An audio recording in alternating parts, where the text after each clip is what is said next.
बिस्मिल्लाहिर्रहमानिर्रहीम। Section 175C जो कि इंसर्ट किया गया है फिनांस एक्ट 2025, और इसमें एफबीआर और बोर्ड के पास पावर है कि किसी भी अपने एम्प्लॉई को जो उनका मातहत हो उसको किसी भी बिजनेस प्रीमिसेस या क्लास ऑफ टैक्सपेयर्स के पास मॉनिटरिंग करने के लिए पोस्ट कर सकता है। और पोस्टिंग क्या होगी कि उसमें मॉनिटरिंग में प्रोटेक्शन, सप्लाई ऑफ गुड्स और रेंडरिंग ऑफ सर्विसेज और स्टॉक ऑफ गुड्स, तो सिर्फ इनकी मॉनिटरिंग उसने करनी है। इसके अलावा उसके पास कोई अख्तियार हासिल नहीं है। इस पर हमने एक वीडियो बनाई थी डॉक्टर्स के रेफरेंस से, तो उस कॉन्टेक्स्ट में हमें बाकी जो हमारे जितने मेम्बरान हैं उन्होंने कहा जी कि आप जनरल बिजनेस परमिसेस के ऊपर भी आप हमें एक वीडियो और हमें गाइडलाइन दें कि 175C को टैकल कैसे करना है। सबसे पहली बात, 175C या सेक्शन 38 सेल टैक्स एक्ट है। इस वक्त हमारा IMF का बहुत दबाव हुआ है, FBR के पास बजटरी टारगेट बहुत हाई हैं, तो इन्हें सब as a tool of revenue इस्तेमाल किया जा रहा है। जिस भी बिजनेस प्रीमिसेस पर जा रहे हैं तो सबसे पहली डिमांड रही होती है जी कि हम कल इस 175C को और सेक्शन 38 को, सेल टैक्स का जो सेक्शन है, इसको हम विड्रा कर लेंगे, हमें आप 50 लाख, 1 करोड़, 2 करोड़ और 5 करोड़ जमा कर दें। तो जो मैंने पहली वीडियो बनाई थी उसको आप देख लें। उसके बाद हम इस वीडियो में आपको डिफेंस बता रहा हूँ जी कि आपने 175C आ जाए तो आपने करना क्या है। पहले तो आपने घबराना नहीं है, बिल्कुल आपने उसको ईजी लेना है। इनके पास कोई अख्तियार नहीं है असेसमेंट करने का, इनके पास कोई अख्तियार नहीं है कि पिछले सालों को खोलने का। आज की जो मेरी सेल है वो पिछले साल के मुकाबले में हो सकता है कि 10% ज़्यादा हो, ये भी मुमकिन है कि कम हो। तो इस बात से नहीं घबराना जी कि आपकी मॉनिटरिंग करेंगे तो आपके पिछले साल खुल जाएंगे, ऐसा कोई मसला नहीं है। आज की डेट में जो चीज़ मॉनिटर की जा रही है उसे पास एंड क्लोज ट्रांजैक्शन जो मेरे पिछले सालों की है उसको ओपन नहीं किया जा सकता, और उसकी वजह भी रही है कि पिछले साल मेरी सेल ज़्यादा थी। अगर कोई होटल है उसका फ़िश का सीज़न जैसे सर्दियों में ज़्यादा हो जाती है सेल, तो जून जुलाई में वो अप्लाई नहीं हो सकती। इसी तरह अगर कोई कारोबार है, शादियों का सीज़न है, तो कपड़े की दुकान है, तो उसका अल्टीमेटली जो उसकी सेल है शादियों के सीज़न में वो ज़्यादा हो गई या ईद के सीज़न में ज़्यादा हो गई, तो उसको हम पूरे साल में कंपेयर नहीं कर सकते। तो इसलिए ये जो एनालिटिकल एनालिसिस अगर कमिश्नर जाकर अपने पास इस रिपोर्ट पर करते भी हैं तो उसकी कोई वैल्यू नहीं है, वो ईजिली अपील से असेसमेंट लेवल पर ही ड्रॉप हो जाएंगे पॉइंट। तो आपने घबराना नहीं है, सिर्फ आपने जब ये टीम आपके पास आएगी पहला आपने ये काम करना है जी कि आपने उनसे जो ऑर्डर लेके आए हैं चीफ कमिश्नर का, बोर्ड का, जिसमें उनको अथॉरिटीज़ दी गई हैं, अपॉइंट किया गया है, वो एक से ज़्यादा कितने भी शख्स हो सकते हैं, वो ऑर्डर आपने वसूल करना है, उस पर एक्नॉलेज करना है कि जी हमें मिल गया है। और अगले दिन आपने आपके वकील ने वो एक लेटर लिख देना जी कि टीम आपने भेजी है, तो हम शुक्रिया अदा करते हैं और आपको हम एक्नॉलेज कर रहे हैं जी कि हम इनको हर तरह का फैसिलिटेट करने को तैयार हैं। दूसरा आपने ये काम करना है जी कि अपने स्टाफ में से एक फोकल पर्सन को अपॉइंट करना है जो कि CFO लेवल पर डायरेक्टर्स हैं, शेयर होल्डर हैं, मालिक हैं, तो उस लेवल पर ना हो।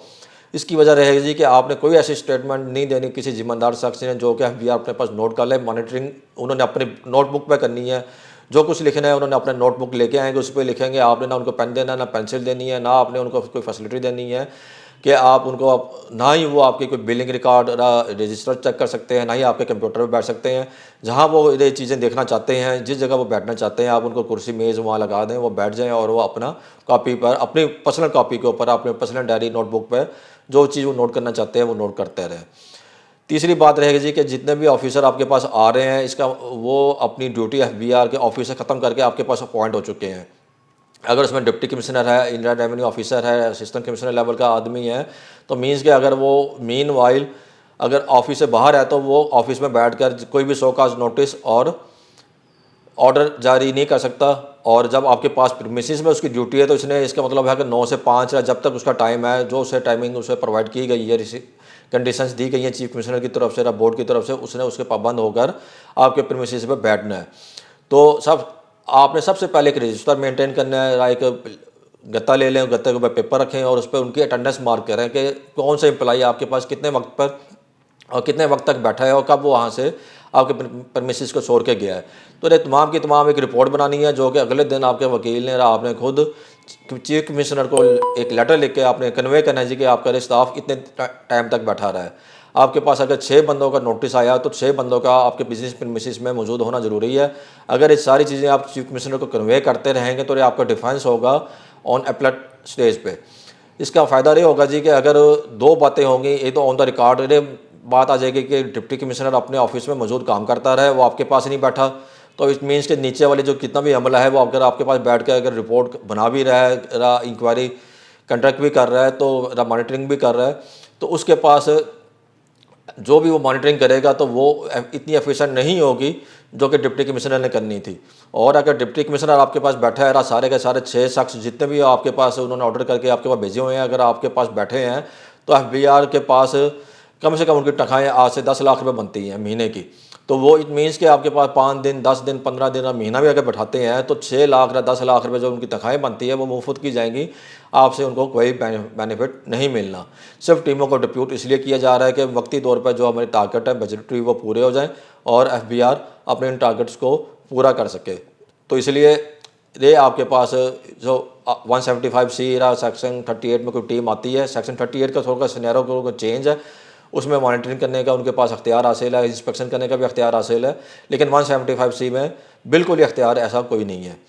तो अगर इसके अलावा कोई सवाल हो तो हमें वो नीचे कमेंट्स में पूछ सकते हैं। यूट्यूब पर हमारे कमेंट्स पर हमने हमेशा जवाब दिए हैं।